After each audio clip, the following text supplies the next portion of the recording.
Ladies and gentlemen, welcome back to the Pitch Side Podcast channel. I am the host, the HOD of the PSP. Like, share if you're new to the channel, of course. Make sure to subscribe, enable notifications to receive all of the updates of these match recaps and other content on the channel. As you can see, of course, we're coming straight off after the game between Fulham and Chelsea at the Craven Cottage. Of course, follow us on social media. I'm at PSP on Twitter, Pitch Side Pod on Instagram, and listen to the podcast on Spotify or any other platform, or www.webreadsports.com. This is a game that could be summed up in one big sentence pretty much: the good, the bad and the ugly. The good is certainly Chelsea winning. 3 points coming after a pretty rough spell, especially for Frank Lampard, who come in under a lot of pressure. The talks about the names that are going to be succeeding him at the club and are ramping up. Reports are still intensifying about the fact that he's going to be sacked in a couple of weeks' time. Certainly he still wants to manage the club, certainly believes that he still have some project to run in Chelsea. Again, the good that they're scoring, the good that they dominated the game, showing that they can still be a good team pretty much.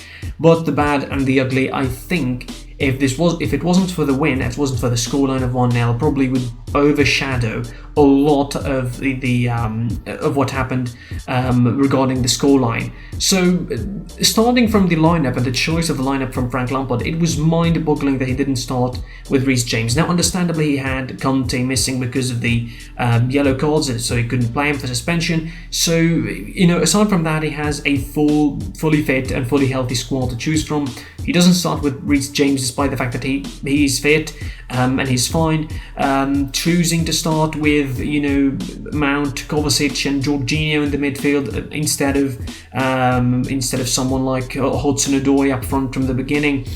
Certainly it was more of a 4-2-1-3 or a 4-2-3-1 as Mount moved to the right hand side. Ziyech, of course, being the the player with the free roaming role almost in the midfield, being doubly the creative and also a left a right winger of sorts. Now, the first half was a little bit wobbly from Chelsea. Now, you probably would see the stats and the possession and the numbers. They might tell you that this game was like complete rout from Chelsea, and it should have been, to be fair, because Areola had a couple of serious saves to make in the first half.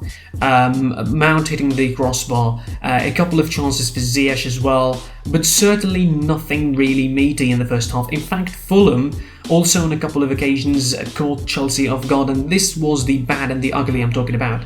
The spaces in the midfield, the fact that Jorginho and Kovacic are not exactly defensive-minded, so when they get forward they don't have the ability to just track back and make the same sort of work rate that Conte provides in the midfield, which is bad, for Chelsea. And again, with Reece James, not Azpilicueta being on the right hand side, that gives you less of a mobility in terms of going forward and venturing forward, which left Ben Chilwell with a lot to do on the left hand side. But certainly he also didn't have the best of performances, to be fair.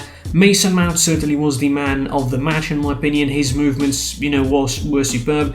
Ziyech also had a decent game, not necessarily the best of the games. Somehow he's still finding his way into the Premier League and playing with Chelsea, but still he did very fine for the 65 minutes that he was on.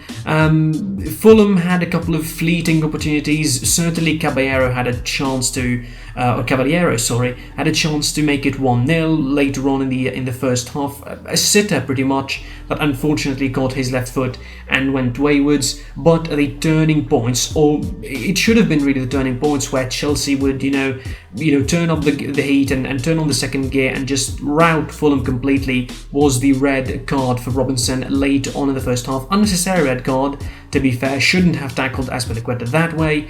And it was supposed to be the turning point. It was supposed to be where Chelsea realised that they need to dominate the game and to go and just completely smash Fulham, 3-0 or 4-0, but they didn't do that despite the very strong start in the second half. Again, with Areola pulling a couple of saves, Chelsea started pretty much camping in the Fulham defence, and that was expected.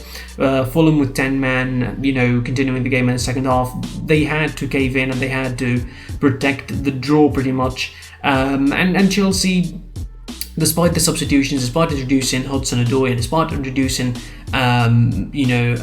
Werner late on, and Abraham for Giroud. It didn't really click quickly. Timo Werner certainly was out of it, no question. I mean, he scored twice against Morecambe, but that is not a metric. He couldn't do it. His touches felt heavy. His decision making was so rash. His positioning was off the mark sometimes, and his mind is just not in the game at all. Havertz was not introduced. Chelsea, shaped their formation, changed their shape in the second half to a 4-4-2 midway with those substitutions, playing with a double striking partnership for a while with Abraham and Giroud. That didn't work. Then they took Giroud off and Ziyech off and introduced, of course, Hudson-Odoi and Werner, and that didn't work as well. So it looked, pretty clear that, Chelsea were struggling in the game, and the substitutions didn't make any difference. Let me tell you who made a difference. It was Mason Mount again. His movement and positioning is absolutely superb, and he proved it by being in the right place and the right time for the goal in the 77th minute. I'm not going to say a wrong clearance, but a miscarriage, from Alfonso Areola put the ball in front of Mason Mount, beautifully stricken into the bottom corner. Beautiful volley, and it is 1-0 for Chelsea, but certainly it stayed nervous afterwards because Chelsea, surprisingly, I would say, caved in and decided to rely on the counter, which was just weird. I mean, why Chelsea, leading and also having a one-man advantage over Fulham, decided to cave in and rely on the counter against Fulham, who are playing with 10 men, and you could have still dominated the game and you could have scored 2 or 3 other goals. But again, the decision making and Fulham, surviving pretty much the last 10 minutes, trying to equalise, almost scored a goal by a misunderstanding between Azpilicueta and Edouard Mendy that almost went pretty awful for them. But all in all, again, this was a game of the good, the bad and the ugly. The good, certainly and undisputedly 3 points for Chelsea. The bad and the ugly, there's still some kinks in that midfield that need to be worked upon.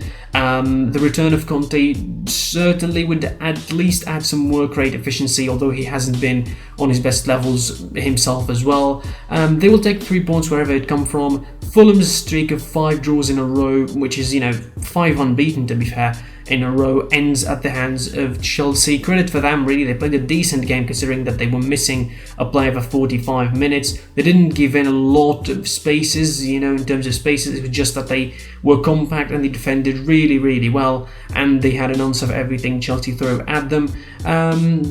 Overall, Chelsea took the 3 points. They managed to defeat Fulham. Into the next couple of games, they have some tough fixtures waiting ahead in the next few weeks, and Lampard certainly just lifted a little bit pressure off his shoulders. But to which extent did he save his job at Chelsea? We will know in the next couple of weeks. This is all for this game. I was your boy, the HOD of the PSB. Like, share, subscribe to the channel if you're new. Comment on this video what you thought of the performance of Chelsea. Subscribe to the channel again. Follow us on social media. I'm at SidePSB on Twitter, PitchSidePod on Instagram, and listen to the podcast or any podcast listening platform or in www.webreadsports.com. I was your boy, the HOD of the PSB, and until I see you soon, goodbye.